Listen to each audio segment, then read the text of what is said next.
కాసేపట్లో సీఎంగా చంద్రబాబు ప్రమాణ స్వీకారం చేయనున్నారు. చంద్రబాబుతో పాటు మొత్తం 24 మంది మంత్రులు ప్రమాణ స్వీకారం చేయనున్నారు. టీడీపీకి 21 మంత్రి పదవులు దక్కగా జనసేనకు 3, బీజేపీకి 1 మంత్రి పదవి కేటాయించారు. సీనియర్లకు, యువతకు మధ్య సమతూకం పాటిస్తూ మంత్రివర్గాన్ని రూపొందించారు. సగానికి పైగా కొత్త వారికి అవకాశం లభించింది. 17 మంది కొత్త వారికి అవకాశం కల్పించారు. 3 మహిళలకు చోటు లభించింది.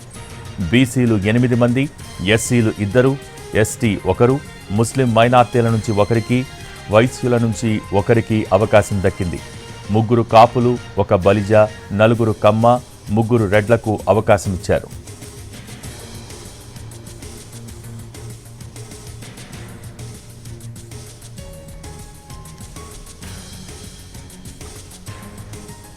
కాసేపట్లో సీఎంగా చంద్రబాబు ప్రమాణ స్వీకారం చేయనున్నారు. చంద్రబాబుతో పాటు మొత్తం 24 మంది మంత్రులు ప్రమాణ స్వీకారం చేయనున్నారు. దీనికి సంబంధించి మోర్ అప్డేట్స్ మా ప్రతి పిఎంఆర్ చంద్రశేఖర్ అందిస్తారు.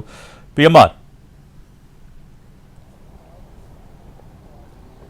రైట్ భోగి, మరి కాసేపట్లో టీడీపీ అధినేత చంద్రబాబు నాయుడు తన నివాసం నుంచి బయలుదేరిపోతున్నారు. 9:45 బయలుదేరతారు. సో ప్రధాని రిసీవ్ చేసుకోవడానికి వెళ్తున్నారు. సో ఈ నేపథ్యంలో కనీవిని ఎరుగని రీతిలో బంపర్ మెజారిటీతో సూపర్ విక్టరీ సాధించిన టీడీపీ కావచ్చు, కూటమి కావచ్చు, ఆనందోత్సాహాలతో ఈ సంబరాలు అంబరాన్ని తాకే విధంగా ఈ ప్రమాణ స్వీకారోత్సవ కార్యక్రమం చేపడుతున్నారు. ప్రస్తుతం మనం చూస్తున్నాం కార్యకర్తల సంతోషం కావచ్చు, కార్యకర్తల ఉత్సాహం ఏ స్థాయిలో ఉంది అనేది ఇక్కడ మనం చూస్తున్న ఏర్పాట్లు బట్టి చూసుకోవచ్చు. ప్రస్తుతం దాదాపు 50 బోట్ల వరకు ఈ విధంగా కృష్ణానదిలో తిరుగాడుతూ చంద్రబాబు నాయుడికి శుభాకాంక్షలు, అలాగే కూటమి అభ్యర్థులకి శుభాకాంక్షలు, కూటమి తరఫున గెలిచిన ఎమ్మెల్యేలకు శుభాకాంక్షలు, అలాగే ఎవరైతే మంత్రులుగా ప్రమాణ స్వీకారం చేయబోతున్నారో వాళ్ళందరికీ శుభాకాంక్షలు తెలుపుతున్న పరిస్థితి కనిపిస్తోంది. వీళ్ళందరూ ఇక్కడి నుంచి నేరుగా ప్రకాశం బ్యారేజ్ వద్దకు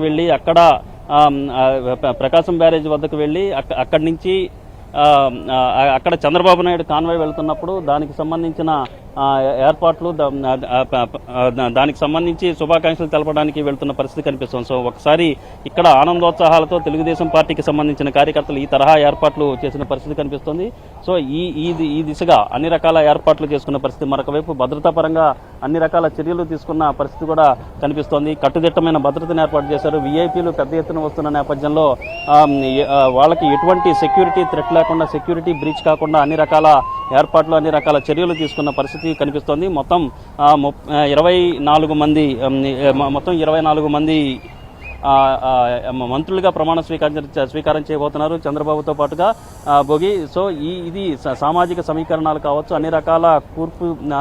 అన్ని రకాలుగా బేరీజు వేసుకుని కులాల పరంగా, మతాల పరంగా, ప్రాంతాల పరంగా అన్ని రకాలుగా బేరీజు వేసుకున్న తర్వాత చంద్రబాబు నాయుడు ఈ ప్రమాణ స్వీకారాన్ని, చంద్రబాబు నాయుడు ప్రభుత్వాన్ని ఏర్పాటు చేసే దిశగా అడుగులు వేస్తున్న పరిస్థితి కనిపిస్తుంది. మరి కాసేపట్లో చంద్రబాబు నాయుడు తన నివాసం నుంచి బయలుదేరిపోతున్నారు భోగి.